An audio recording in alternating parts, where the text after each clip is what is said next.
파이썬 오픈CV와 티킨터로 이미지 스캐너 제작하기 그 두 번째 시간을 시작하도록 하겠습니다. 이번 시간에는 이미지를 블러링하는 방법에 대해 알아보겠습니다. 먼저 이미지에 필터를 적용한다는 것이 어떤 뜻인지 알아보고 그 후 대표적인 블러링 기법, 평균 필터, 중간값 필터, 가우시안 필터에 대해 알아보겠습니다. 이미지가 픽셀들로 이루어져 있다는 것은 이제 다들 알 것입니다.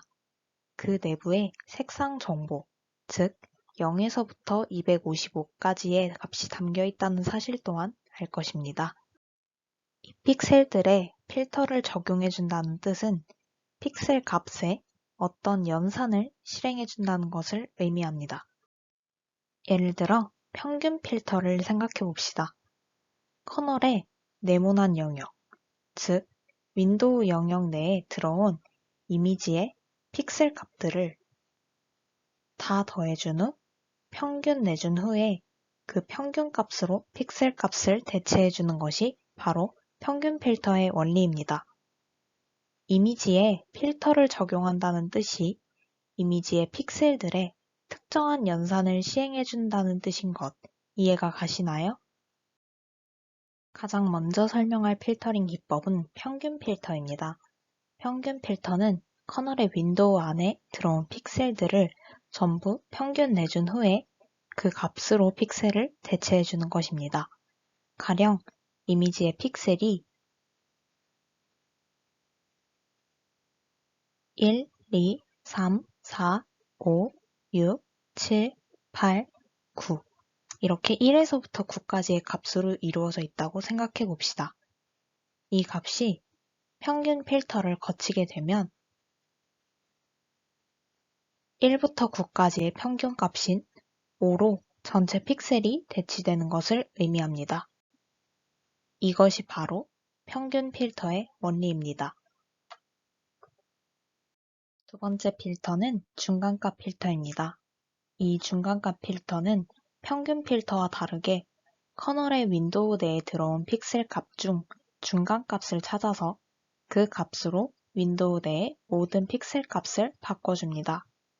예를 들어 3개의 윈도우를 가진 커널의 경우에는 두 번째 요소가 중간값이므로 그 값으로 모든 픽셀을 바꾸고 5개의 윈도우를 가진 커널의 경우에는 세 번째 값이 중간값이기 때문에 세 번째 값으로 모든 픽셀을 바꿔주고 7개의 윈도우를 가진 커널의 경우엔 네 번째 값이 중간값이 되기 때문에 그 값으로 픽셀 값을 바꿔줍니다.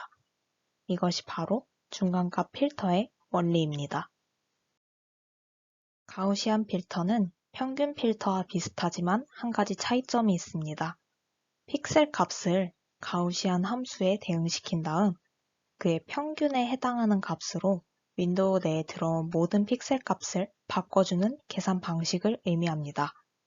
이것이 바로 가우시안 필터의 원리입니다. 실제로 이미지에 각 필터를 적용해 본 모습입니다. 이렇게 필터를 적용한 효과로는 이미지 내에 노이즈가 많이 존재할 때 이미지의 노이즈를 줄일 수 있다는 장점이 있습니다. 본 프로젝트에서는 최종적으로 중간값 필터를 사용할 예정입니다.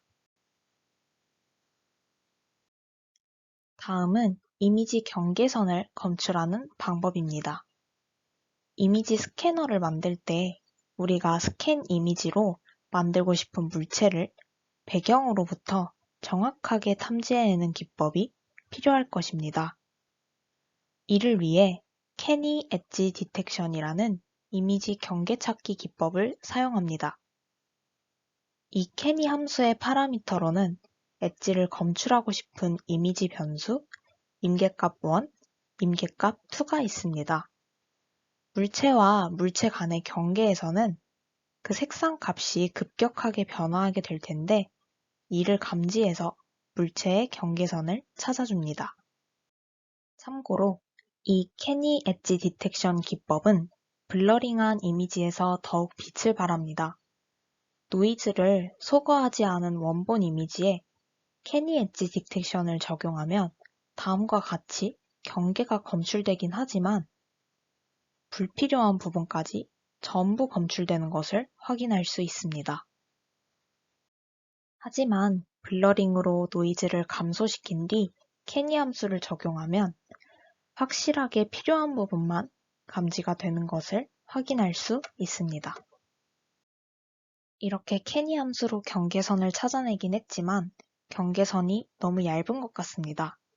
이를 빵빵하게 해주기 위해 이미지 팽창 기법을 사용해 줍니다.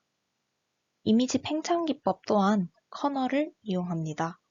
이렇게 np-ones 2,2라고 선언을 하면 2x2 사이즈의 커널을 만들겠다는 뜻이 됩니다. 커널 내 윈도우에 들어온 이미지 픽셀 값 중 흰색의 값, 즉 255를 가지는 것이 있다면 그 주변의 4개의 픽셀들을 전부 255로 바꿉니다. 결론적으로 하나였던 흰색의 픽셀이 4개가 되는 결과가 나오게 되겠죠. 이러한 기법을 이용해 이미지 경계선을 빵빵하게 만들어줄 수 있습니다.